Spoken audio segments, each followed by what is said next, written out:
Hi, I'm David Preston, and we're offering this open source learning event as a way for us to think around learning, how we learn, how we can help people who learn, and especially in these interesting times, as the Chinese blessing or curse goes, we are thinking about this not in terms of a commodified model-based approach, but in a way that helps us understand what we are all doing that we can use to help each other and what we can be doing to help each other more effectively, because all of our communities are unique.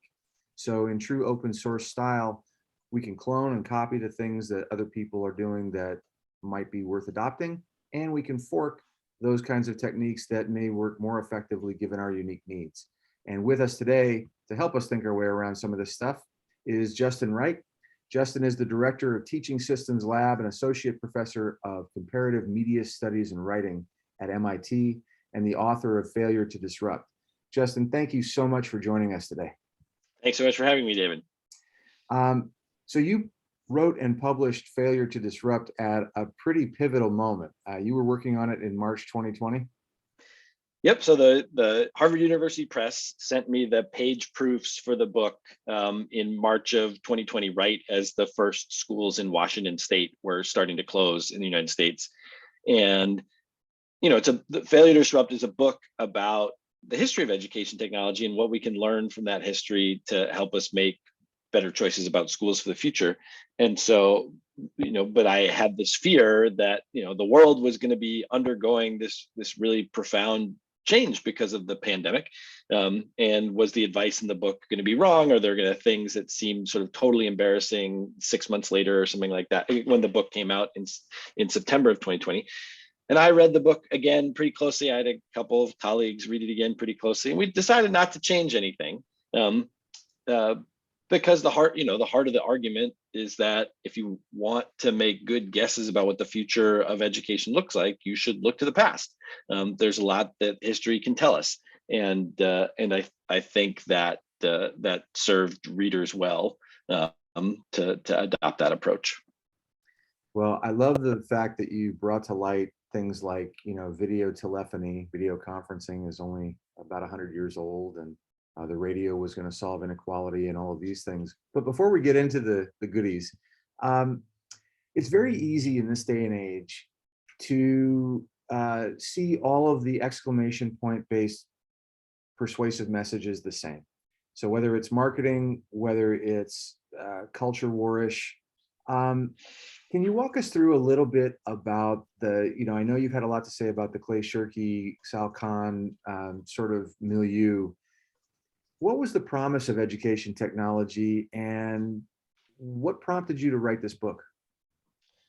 Yeah, so for the last 2 decades, education technology evangelists have promised that new technologies will dramatically transform the landscape of education, that they will make it faster, that'll make it cheaper, that'll make it more equitable, that'll make it more personalized. There in 2009, a fellow named Clay Christensen, who's a Harvard Business School professor, well known for a theory of disruptive innovation, suggested that disruptive innovation could explain what was happening in the education sector, not just in semiconductors and in steel, and that it was sort of obvious to him, for instance, that by the year 2019, half of all secondary school classes in the United States would be taught online, that they would be a third as expensive to provision, and they would provide better learning outcomes than the courses that we had provided to students on average before 2019. To me, that was just obviously not true. That prediction was sort of obviously going to be wrong. And a number of these other sort of education technology evangelist predictions are going to be wrong, and that those predictions were not harmless. That school communities made investments. They made investments in technology, investments in professional development, visions for the future that were flawed based on those things, and that they were sort of contributing to these kinds of boom and bust cycles in education. And so I teach at MIT. I teach a class called Learning, Media, and Technology, and every year on the first day of class, I ask students to talk to me a little bit about their own education technology history, and we're hitting the smartboard cohort. So the kids arriving in college now are coming from schools that spent a ton of money on smart boards when they were middle schoolers. They had chalkboards or whiteboards, and all of a sudden a bunch of smart boards showed up. And they can all tell me that no one used those for learning purposes, that they were just if they were display devices, or they were walls or barriers in classrooms, or things to hang posters on or something like that. But smart boards were sort of sold as a transformational technology, as a thing that was going to lead to big learning gains, as an important step forward in technology in classrooms. It wasn't harmless. It was a waste of money. It was a waste of people's time. But all the effort that went into that could have been invested in something that would have improved teaching and learning. And so my argument is that when the next thing like that comes along, we can make ourselves better equipped to evaluate those arguments. We can look at, what kinds of effects historically technologies had, where it's more beneficial, where it's less so, and how we can make better choices in the future. So it's funny that you use the smartboard example, because when I taught at UCLA, and then I had a conversation with a principal in the Los Angeles Unified School District. I think it was 2004, 2005. And he convinced me that, we academics are kind of adorable. We really didn't have any idea of what happened on campus on the days that they didn't give tours, and invited me to come teach. That was one of the first impressions I had. I think the school, just for the school site, had gotten $1 million grant to bring in smart boards, and nobody was plugging them in. And I was looking around at this, and I'm always game. This is how I started doing what I now think of, along with many, many other people in different versions, as open source learning. But on Royce Hall at my alma mater and where I taught, there's something about using tools for our age, and this is a little bit more of a nuanced argument than yes technology, no technology, is it not? Sure. As a contrast to the education technology evangelists take a stance that my colleague Morgan Ames calls a charismatic stance towards technology, a sort of imagination that technology will lead to radically different kinds of futures, that it'll sort of sweep away the past, that things will be better. An alternative stance, the charismatic stance, is what Morgan Ames calls a tinkering stance, drawn from the book Tinkering Towards Utopia by David Tyack and Larry Cuban. And the idea of a tinkering stance is that we can make educational systems better with technology. It is a long process. It's a process that looks more like continuous improvement than it does like sweeping change. I think that our technologies are not like bulldozers which knock things over, or Swiss Army knives that can do anything. They tend to be very targeted. They tend to be good for certain students in certain subjects in certain contexts, but not others. So when you figure out one useful application, you often actually haven't improved that many things around the rest of the system. Another way that I sort of make the contrast is that charismatic technologists tend to imagine that new technologies will disrupt educational systems. New technology will disrupt educational systems. The tinkerers understand that the system domesticates new technologies. The system takes new technologies and slots them into already existing functions. There are all kinds of folks in higher education that thought that massive open online courses were going to totally transform the landscape of higher education. And higher education looked at them and said, what you might be good for is online master's degree programs. That's sort of the slot that you might fit in, and we can make some money, and maybe learners can benefit from that. Particularly, sort of already educated, already affluent learners who are likely to be successful learning online. So sort of all this sort of disruptive rhetoric, but actually like they're useful for like this really particular kind of thing. That's frustrating. If you're hoping for radically different educational futures, that's probably a disappointing thing to hear. But another way to think of it is like that's what the work of human development looks like. Human development is really, really hard. We haven't had a lot. There's a handful of technology breakthroughs are things like removing lead from the environment, adding iodine to salt. Those have been like major and really important cognitive breakthroughs in society, but there aren't a lot of things that are like that. All the stuff which is about sort of making learning systems better is doesn't look like adding iodine to salt, and reducing problems with brain development and things like that. It looks like the long hard work of making learning communities more robust. Our technologies are only as valuable as the communities that guide their use. Well said. And I think that for some people that can come across as an intimidating message, how to change this monolithic thing. But I actually hear some permission giving in what you're saying, because first, those of us who tinker in this space do have a very difficult task. It's very difficult to validate and replicate effects in learning. It's ephemeral, it's abstract, it's process-based. And it's the kind of chaos that doesn't really respond well to someone coming along with a new order and saying, we're going to superimpose this and then it'll all make sense. And yet at the same time, it seems like that's a great part of the appeal. If you look behind me, my wife has done a gorgeous job of rearranging my books by color. It comes across beautifully on Zoom. And it's really wonderful for an interdisciplinary thinker, because since I can't find anything at a glance anymore, I take these little journeys through the spines of books and think all sorts of unanticipated thoughts. But wasn't it David Preston that wrote One Best System? Yeah. Okay. And the idea that a system, right, a monolithic system will serve us all best.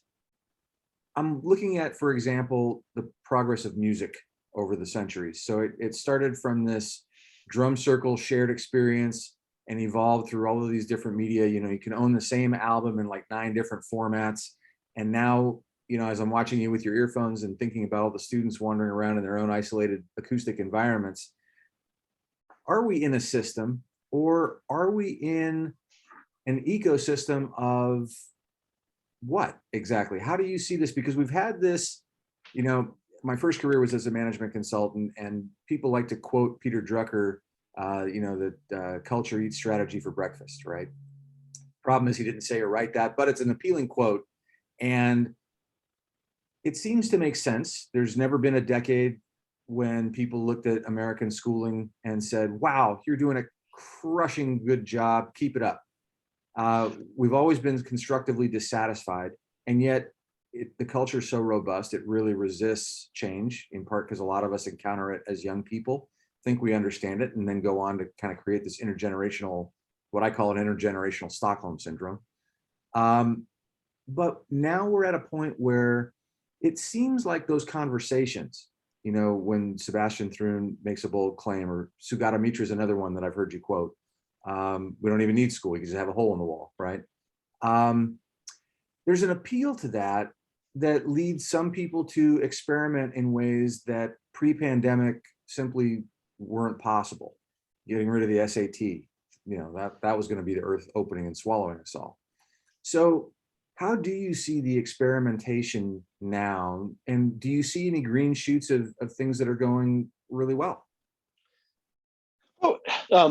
Here, I feel better about characterizing the state of experimentation. A very unusual paradox of the last 2 years is here are 2 things that are true at the same time. One, there are all kinds of things in schools which we have historically thought of as completely fixed and unchangeable, which we now realized are malleable, movable, not fixed, contingent, plastic, all those kinds of things. We thought that people had to go to buildings for school. They don't. We thought that students had to switch between classes. We can put them in pods. All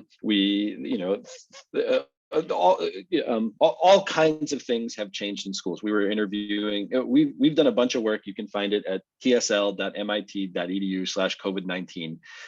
We did 6 reports over the last 2 years about school policy. We, for 2 different reports, interviewed 100 teachers. We had 250 teachers survey their 5,000 students and send us some notes about what they learned.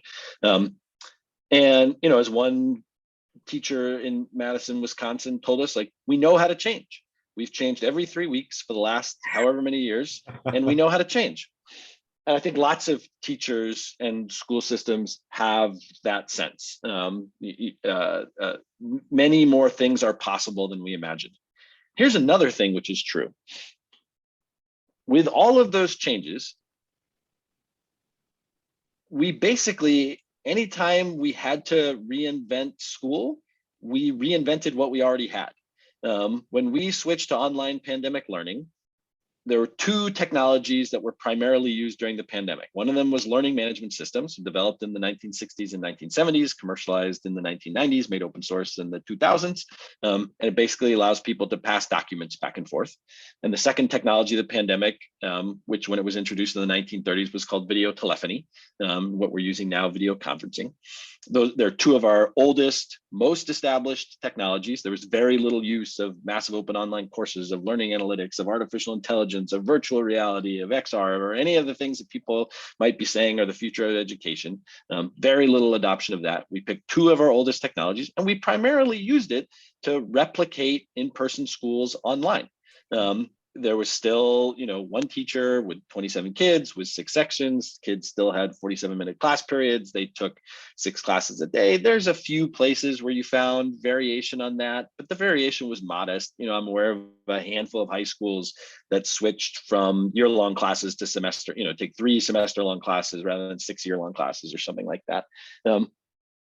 So overwhelmingly, you know, and I've given this characterization now really to people all over the world, people in Europe, people in Asia, people in South America. I've never had somebody say to me, no, that's not what it looked like in our country. Here's this really different pathway that we took. You know, I get a lot of nods from a lot of different audiences when I describe that. So we sort of have to confront that what we primarily did with all this newfound freedom, relaxing of constraint, sense of possibility, is we built the thing that existed before, even in all kinds of places where we're like, well, this makes no sense to do online. This like definitely will not work. And we kind of did it anyway, you know, and people can get frustrated with that. You could sort of say, like, from a sort of normative perspective, that was not a good thing to do, but we at least have to start from the point descriptively, that is what occurred. And if there's some kind of different future that you want than that, you have to start with understanding all of those kinds of conservative features in the system, even if, you know, like me, you're sort of excited by the possibility that we can go to educators over the next couple of years and be like, hey, remember the pandemic and when we did things super differently? We can still do them really differently. Like, we have these choices. I don't know, I was revisiting one of the papers we wrote, was about by April 1st of 2020, we wrote something which read all 50 states sort of pandemic state policies.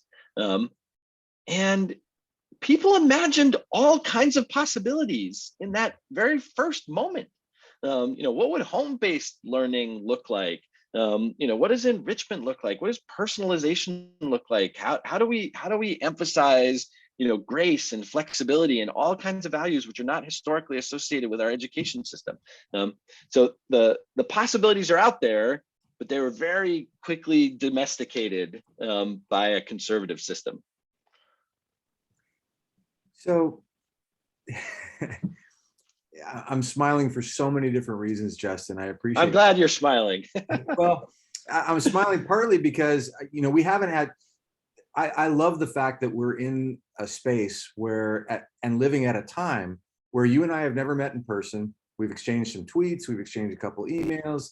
We're on different coasts, we're 3,000 miles apart, but we're kindred spirits for sure in supporting learning. And we're having a conversation where, you know, I've been in my room here teaching and thinking and researching, and suddenly I don't feel so alone. And, Good. and there's a humane aspect to the way in which we use technology. You know, I was a word geek way before I taught English. And I like to remind people that the word technology comes from the ancient Greek root techne, which doesn't actually mean tools. It means the cleverness in using tools. And I want to explore, before I touch on the 8 other points that you just brought up in my head, I would love to ask you about, you talked about the paradox of, the bias toward the familiar and doing what is, native to school. And that was my impression when I started using technology so I took that principle up on the opportunity. I think I was having some sort of like Hunter S. Thompson, Jane Goodall embedded anthropology fantasy at the time. Like, I'm going to go in and find out what's really going on and then understand my research from from a position of integrity. But what I found was, it wasn't just the smart boards in the early aughts. It was also, you may remember that Los Angeles Unified School District had something like $1 billion in Apple hardware that wound up in storage closets because it didn't fit the textbook, quiz, and test model.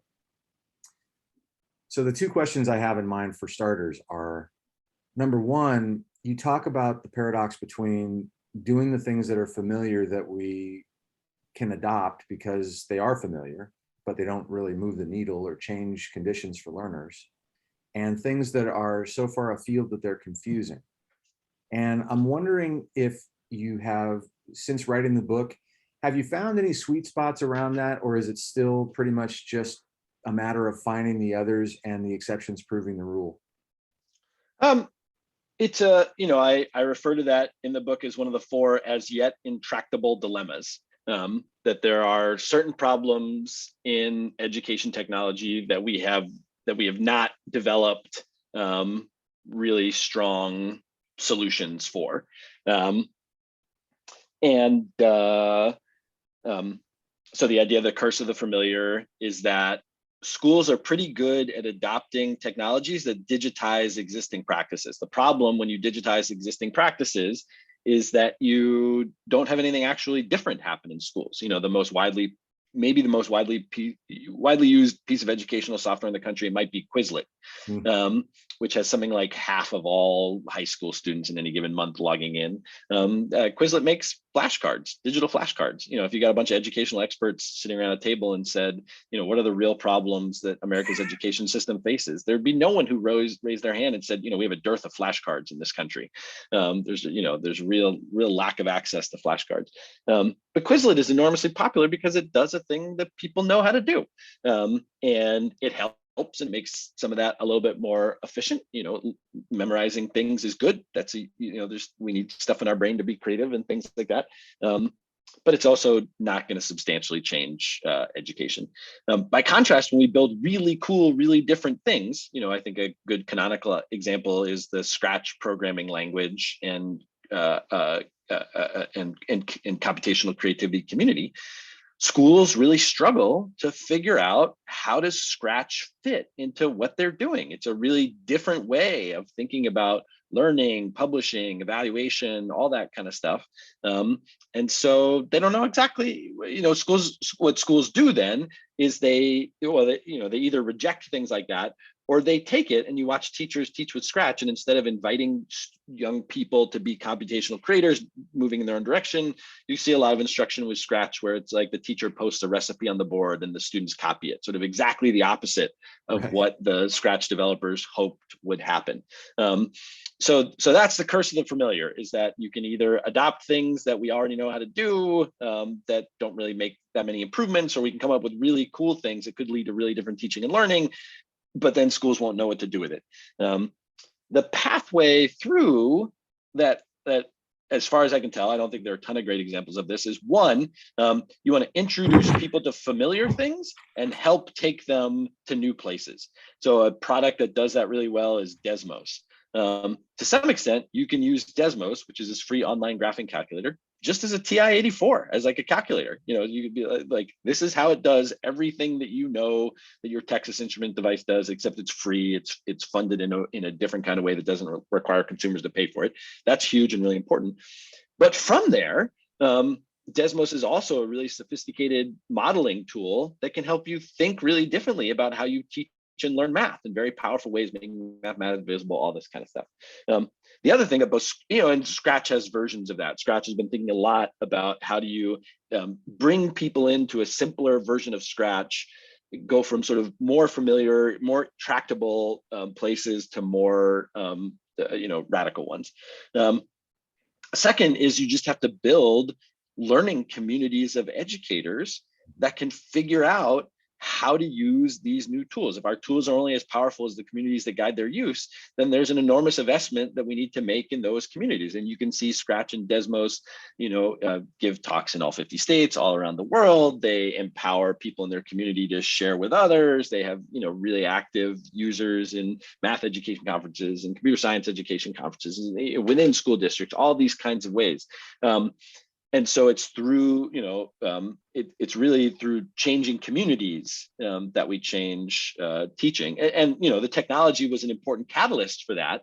It's really hard to imagine that we would have made as much progress as we have towards modeling and mathematics instruction without Desmos.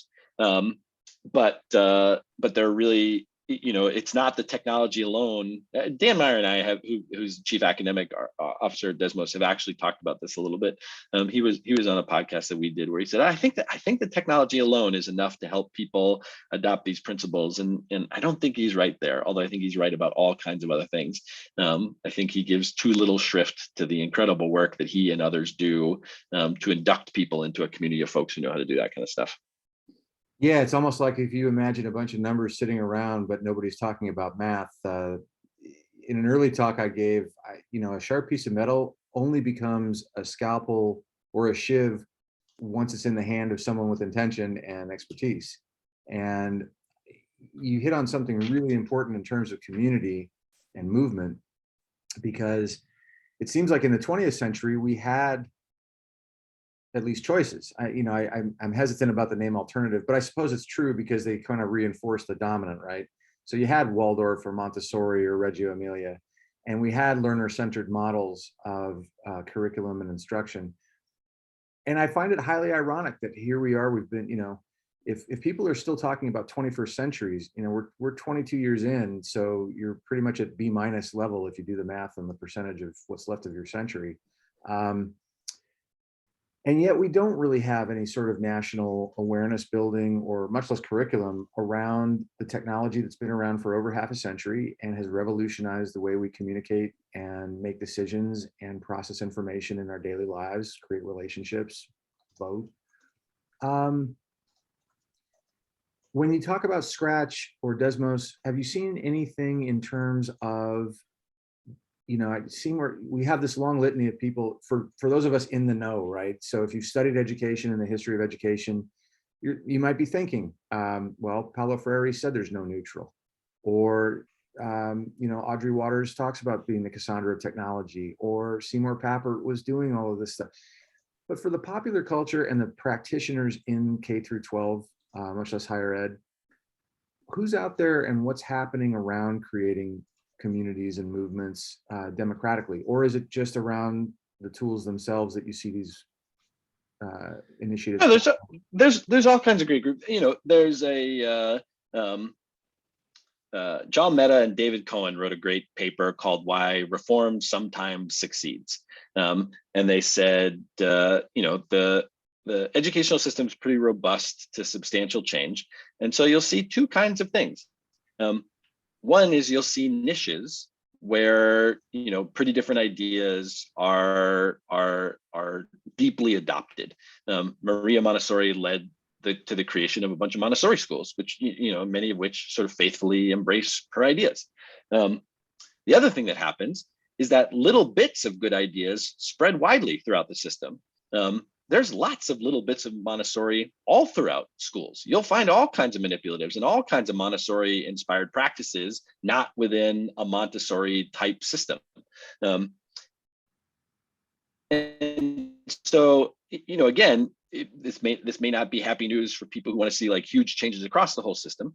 But those are the two kinds of things that we most likely see. And so you can think about which of those you like.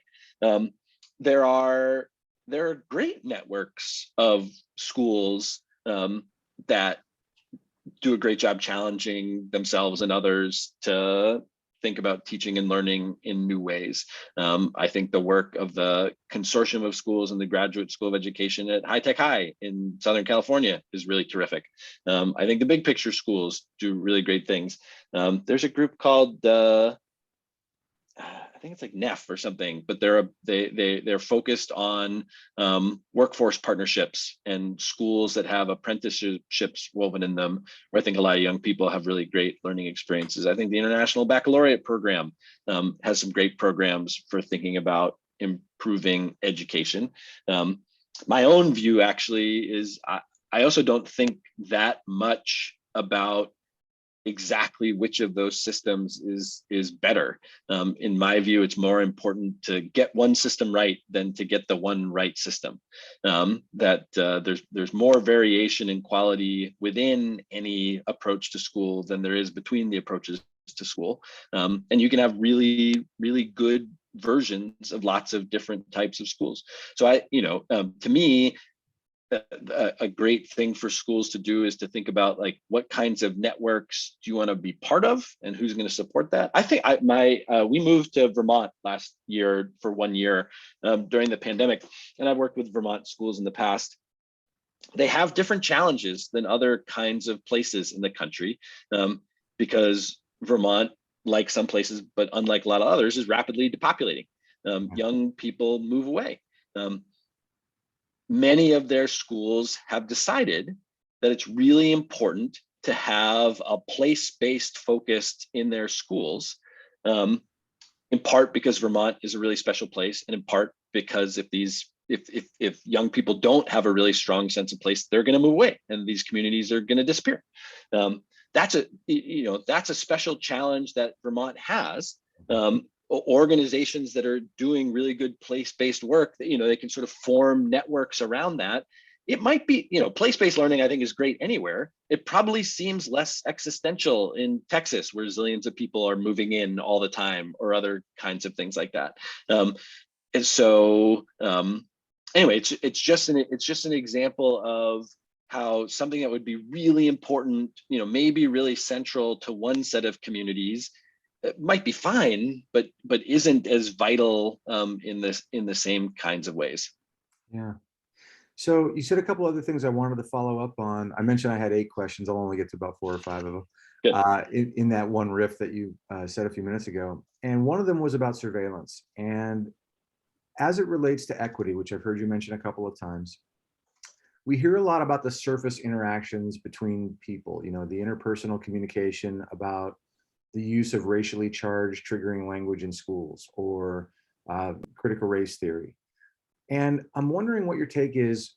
So for example, when you have an LMS like Canvas, that's a forward-facing brand for Instructure Holdings, which was taken private by Thoma Bravo and then relaunched as an IPO, and they were going to expand and be wonderful, but really it might be debt service.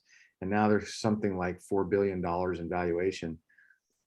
How much equity can we have in a system where you have a few white guys in Utah making literally billions off of the data from what I describe as intellectual sharecroppers, because students and teachers are not given a choice by, district administration when it comes time to where to put their data or how to manage it.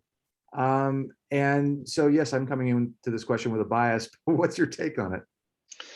Yeah, I mean, I think I share the frustration with a lot of observers of the internet over the last 20 years that it seemed like there was sort of a moment in the 90s where it looked like sort of open source, community controlled projects could really do all of the things that we wanted them to do, and to lead to a more sort of locally controlled kind of internet. And there was Moodle in the learning management system space, but there was Flickr for photos, and there was people could set up their own WordPress blogs and all these kinds of things, and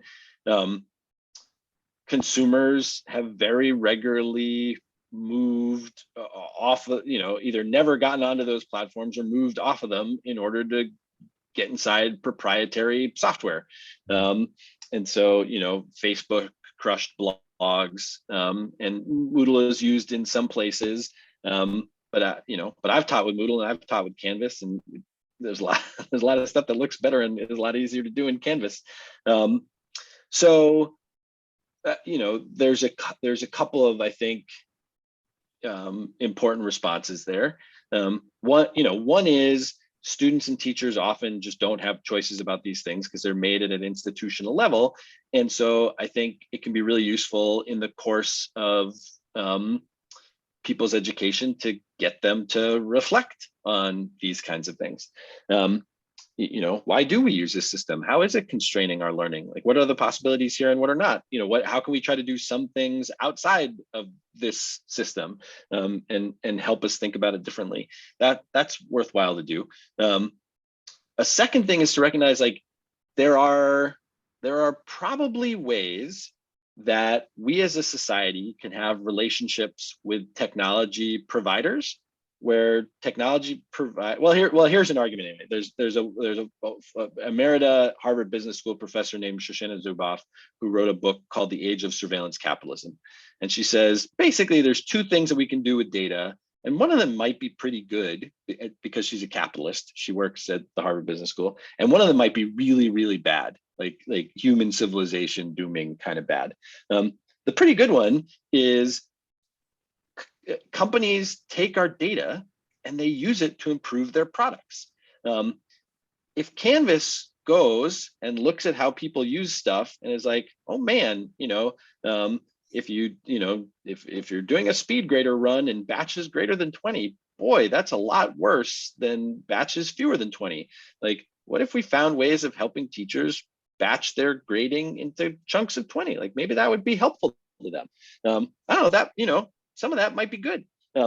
If they're like collecting a bunch of data about known students and developing prediction algorithms about graduation or recidivism or other kinds of things and selling that to other companies without the knowledge or consent of students, the students and teachers being involved, that could be really, really bad. Like, and these are the kinds of problems that we've seen with all kinds of other social media companies and so forth.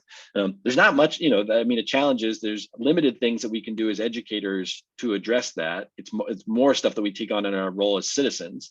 Like, how do we ask our governments to regulate technology companies in ways that prevent the worst kind of actions? And there's some things that we can do as educators. We can, if we can, but again, like, how many educators in a system are going to really spend time figuring out what Canvas is doing with their data and then lobbying, administrators to make better choices? Like, there have to be specialists that work on that, and that we as citizens sort of trust those specialists, those advocates to help out. I do think, the other thing is, even in systems that are like largely colonized by sort of these kind of for-profit approaches, which at this point is now basically all of them. Virtually all of K-12 is using Google Classroom. The vast majority of higher education is, if they're not using Canvas, they're using Desire to Learn or Brightspace or some other kind of option. I think there is a really important role to play in educational systems and saying, like, this is what alternatives would look like. Somewhere in your college education, in your high school education, like, this is how you would set up your own web space. Like, this is how we would communicate outside of that. This is what, doing more to protect your data might look like. The problem with coming up with things like that is there's a near infinite list of things that would be pretty good for educational systems to do with people, and not that much time to do it. Yeah, it's an enormously complex and difficult issue. Well, that's why we're here. So I have a dear friend who's a trauma therapist, and given all of the things that really everyone has been through or been near over the last couple of years, she talks about fight, flight, and flop, right? Or freeze. And, for most educators, notoriously conflict averse, want to be liked, don't want the fight. Most people don't make a spectacle out of themselves at faculty meetings, much less approach superintendents with policy suggestions. And so the fight option is sort of off the table. The flight for a lot of people, unfortunately, many teachers have been driven to exit the profession, but that's not the preference for most people, especially those who need the paycheck and the health insurance. And so the result is, well, okay. And what I've seen is, it's really interesting because you mentioned how at the beginning of the pandemic, a lot of things cropped up and then sort of went away in this, I don't know, you mentioned conservatism with a small c, but it's also just, I think, a fundamental human need for familiarity, normal comfort, security. And I did something a little weird at the beginning of the pandemic. I wrote our new superintendent at the time and said, I really want to be wrong, but here's what I see for the next 2 years. And the second weirdest thing is what I'm doing. The first worst thing that I could possibly do is to think of this stuff, have done online teaching as a parallel with the in-person learning I've provided for the last umpteen years, and not told you about it, and had you come to me a couple years later and say, my God, man, why didn't you say something? So I wrote a white paper and we piloted a program, and I just called it the Open Source Learning Academy. And, years ago, you were exactly right. In the 90s, I was super excited about, hey, students, what's the most effective way to tell your story? And what do you need to steward that data most effectively? And let's start those conversations. So I had students on Flickr and Tumblr and, Blogger and WordPress. And it was kind of neat to see, as a critical thinking conversation, the decisions they were making around the tools that were worth using. If you're building a birdhouse, you need this type of a screwdriver. If you're telling this kind of a story or curating that type of a learning journey, so be it. The companies got so sophisticated at extracting value that the things, I'm a big fan of Douglas Rushkoff and program or be programmed. The things that we think we're using sometimes wind up using us. Now, because even the free blogs are making somebody else money somewhere in ways that are not transparent, I teamed up with a couple of people, and Martin Dow, chief among them, and we built an open source version of what looks a lot like Google Classroom or Microsoft 365, but offers sovereign identity and total control over individual data. And now we're kind of looking around and thinking about, how can we share this? How can we make this available in ways that people can use? And what I don't want to have happen is the smartboard phenomenon. So you mentioned failure to disrupt as the title of your book. I agree with you from the ed tech perspective, and it was never going to be tools that were going to solve our problems. People, we are going to, if there is a solution, we're going to be the ones to find it and play with it and experiment and see what happens.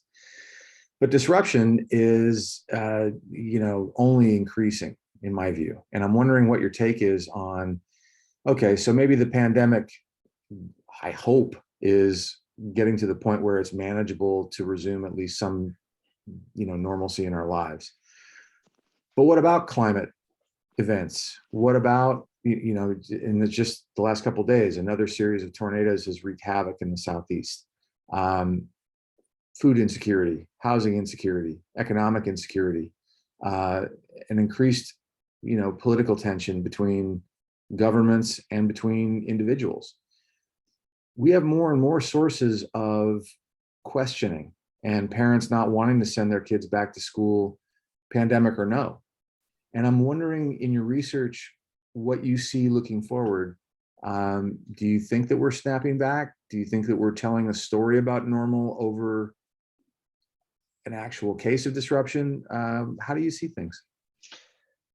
Certainly, there has been a widespread interest in getting back to normal, which seems pretty understandable. That what people would want is to get some sense of familiarity and stability. It's been far easier to achieve in affluent places than in less affluent places. I think in a lot of less affluent places, schools really still feel like they're kind of off the rails.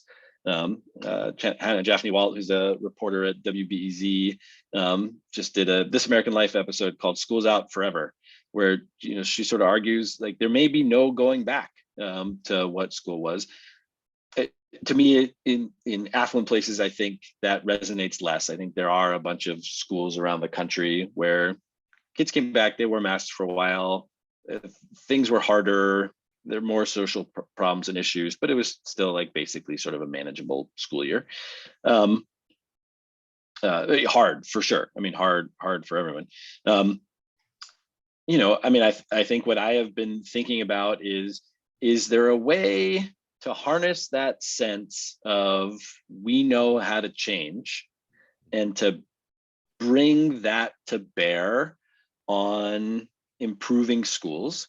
One of the reasons why we should improve schools is that I think there's some good evidence that they will have to be more resilient in the future, that on a changing, warming, heating, disastrously changing planet, there's going to be more fires, more floods, more freezing events. I mentioned before that I was in Vermont for a while. The little town in Vermont that I live in, has their road. Many of their roads have become impassable.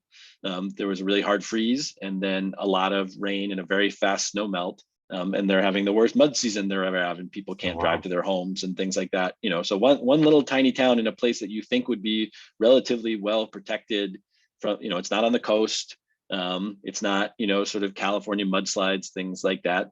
They haven't built roads that are robust to climate change. And there's a little town of 800 registered voters, but that is what all of our towns in America are going to be facing that. And so, their school needs to be more robust. Like you can't drive buses down those roads anymore. Cars might gonna be built. You could imagine that for weeks or a month, a year now, schools need to be able to operate with more resilience, with more hybridity. I have an article I wrote for ASCD's education leadership called "Schooling in the Fifth Season." It's a riff on N.K. Jemison's Fifth Season series, which is about a world which is sort of affected by terrible climatic events, where society sort of radically changes during these terrible climatic events that happen with some regularity. So what are some of the things that we might be able to do?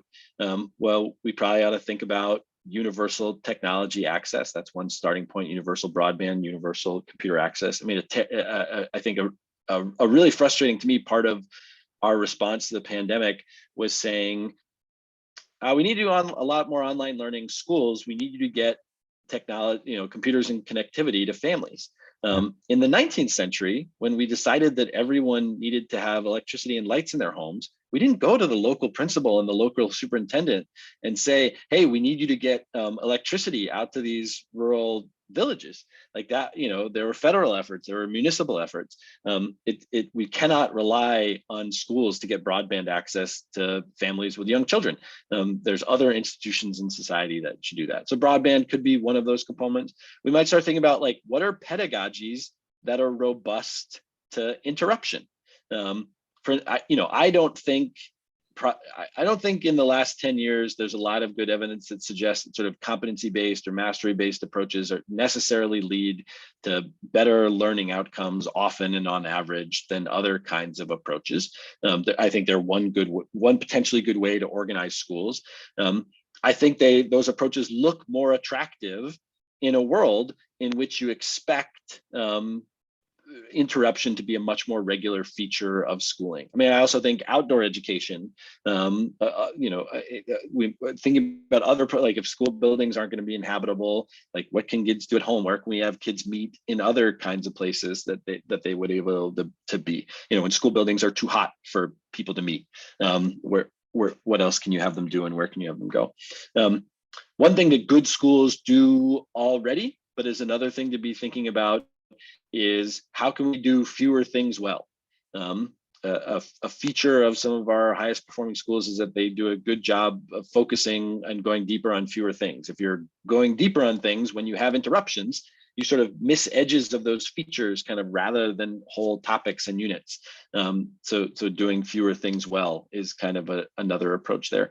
So I think there are things that schools can do to I mean, all of us in society are going to have to plan for more resilience, and it's going to be quite hard. The email listserv for Barnard, Vermont, has just a sort of incredibly predictable script of some folks in town saying, "Hey, this is a harbinger of much, much worse mud seasons to come, and we should really think about making the investments now in improving our roads and making them more resilient, so that as these terrible road floods, mud seasons become worse, we're ready for it." And other folks in town saying, "No, no, no, this is a one-time event. I've been here since the 70s. You just kind of ride it out. Like, we moved here. We don't want to change the roads at all. We like them the way they are." And there'll be similar kinds of debates in schools and with coastline homes and with all kinds of other things that we face in the years ahead. You make a lot of important points, Justin. And I think that when I hear you say internet, high-speed internet access, I've been chomping at that bit for years. I don't understand for the life of me. And I think it speaks to a broader issue in leadership, right? We didn't have a coordinated pandemic response at the state or federal level. We didn't have a contingency plan for any kind of campus closure disruption at the state or federal level. And it's easy. I mean, I could list more, but it's easy to point at the problems, but there's this appeal to, the American culture, going it alone, pulling yourself up by your bootstraps. And to be sure, people had really innovative, local mesh solutions and other things that I learned about very quickly and didn't know before, but suddenly found myself in the business of creating ways for students to connect. Are you aware of any conversations happening at a broader policy level, either on, the EFF digital side of life or the Department of Education, that would give people any hope that these kinds of things are in the works? Or is this going to have to be a local and possibly political movement to get access? Yeah, it will be political for sure. There aren't a lot of ways of improving well-being for young people that don't involve politics and organizing. I mean, I don't know, my sense of the sort of state of conversation right now from a lot of federal state agencies is something like, "Hey, there's a whole bunch of ESSER funds going to your town, spend those first, and then let's talk about what we might do after that." And Justin, for people who heard that sentence and heard funds a lot louder than the thing that came before it, are you willing to explain what those are? Oh, yeah, ESSER is just like one of the federal stimulus funds that was associated with pandemic relief. And it was, it's an interesting amount of money. I mean, maybe not everybody realizes that the federal government funds like 8% of education, and the largest source is municipalities, and then states are somewhere in the middle. So even the very largest distribution of funds to schools that have ever happened, which I think some of the recent pandemic stimulus was, they still don't represent that much of a school budget. In Boston, our outgoing superintendent was trying to explain to people, like, yeah, the money that we're going to get from the federal government is good, but the money that the town and the city and the state spend every year, that's the really big amount of money. I mean, it ends up being the equivalent of like, your school district will get 10% more funds for 3 years. And for folks who are business owners, you could think to yourself like, oh, 10% more for 3 years is good, but 10% more for 3 years is not like completely wildly transformative. It's but our school systems are expensive. There's 3.5 million teachers in the United States. One out of every 100 people in the United States is a school teacher. Building up that system and making it more robust is hard. I certainly think we should be, a hope that I would have, not just with broadband technology, but with all kinds of things, is that the pandemic revealed that we have an extraordinarily weak social welfare system, social safety net for young people and their families. Jess Calarco, who's a sociologist, said in the United States we have our safety net. We don't have a safety net. We have women.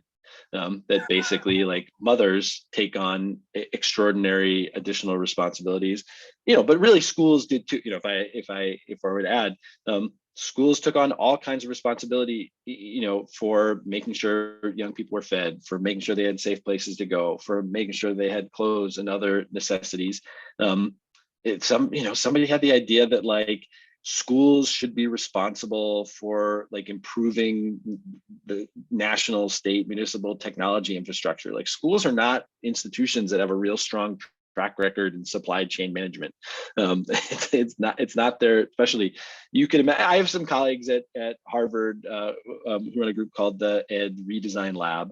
One of the things that they try to do, for instance, is to get municipalities, mayors to organize what they call children's cabinets, to say, let's have some regular meetings and some regular programming where the people who are in charge of public health, people who are in charge of people who are in charge of parks, people who are in charge of public safety, people who might touch children's lives in all kinds of ways, come together to talk about young people's well-being. To me, that's a sort of promising and exciting approach. How do we think not just about how schools are going to manage the welfare of young people and their families, but we can sort of improve that throughout our society. And there are great things that have happened in the last couple of years with bipartisan support to, child tax credit, which enormously lifted young people out of poverty, which very sadly is expiring and is going to drive a bunch of young people back into poverty. So there are part of what we need to do is to get away from the idea that schools are the place that can solve all of the well-being problems of our young people. If we were in a healthy society, schools would be responsible for teaching and learning young people, and we have all kinds of other social institutions that made sure that young people and their families had a healthy start to do that learning, healthy, secure, financially stable start to do that learning. Well, my first trip to Boston was in the mid 2010s to give a talk at what was then the MacArthur Digital Media and Learning Conference. It's since morphed into the Connected Learning Summit at your campus. And I'll never forget, I mentioned being a word geek. I'm also a history geek. Actually, I'm kind of an everything geek. And so my first trip to Boston, I wanted to see it all. And I'm going to Paul Revere's house, and I'm going to the South, Chapel, and all of these landmarks that I'd read about and learned about over the course of my life. And then I'm standing at Boston Harbor. And at that point, the Tea Party as a thing was kind of loud, and homemade billboards on the freeways in California. And I was against paying taxes. And I'm standing at Boston Harbor, and all of a sudden it dawns on me that what have I just walked through in Boston? The first public park, the first public school, the first public transportation, the first public library, all of these things that we did together as a result of pooling our resources that none of us could have done separately. And as much as I'm worried about the monolithic system changing, and I think it does have to be a grassroots groundswell, I'm really excited to make these kinds of connections, because I do believe that together, as we have these conversations and share these ideas, that we can do more than we could on our own. So I know how busy you must be, and I'm really grateful that you're willing to spend an hour with us. Thank you, Justin. And I look forward to seeing what you do next. Where is your work, and how can people find you? The book Failure to Disrupt is in hopefully your local bookstores everywhere. They can help you get it. You can go to failuretodisrupt.com to learn more. And then the research that I do at MIT is at tsl.mit.edu. Well, thank you for that. I will go ahead and curate this with a bunch of show notes, which, as many references as you and I have thrown out, might take me a few days, but I will put that up and I'll send you a link. And I look very much forward to continuing the conversation. Have Terrific. a great day. All right. Thanks so again. much. Okay. Bye. Bye.